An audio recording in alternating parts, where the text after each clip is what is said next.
So this is gonna sit overnight. They have to drive it in, it's outside, so they can't put it in. So I'm putting my gauges here. You see it's at 142 PSI. Just started it 24 seconds ago. And what this is gonna do is count down overnight. It's high pressure dry nitrogen pressure inside there. And we got an expansion valve, flushed out evaporator, a new condenser, new receiver, new hoses. All the hoses are new. They couldn't get this hose, so they had to do it old school way. But at least even with the old school way, there's 3 clamps on it, not just 1.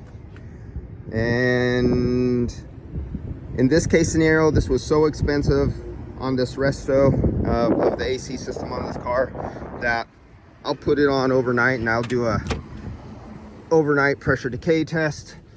It's 163,000 miles, and this is a very good, well-maintained 163,000 mile vehicle.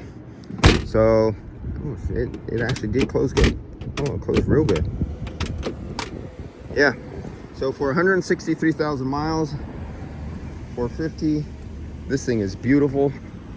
And it's gonna get filled up with R12. So this is going to get R12 back in it. It has one of those Chinese, no, not Chinese anymore. It was Chinese, that style, the aluminum A6 replacement.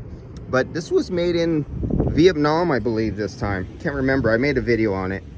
And so we'll see the outcome on this one with R12 in it. Everything brand new, except for original evaporator.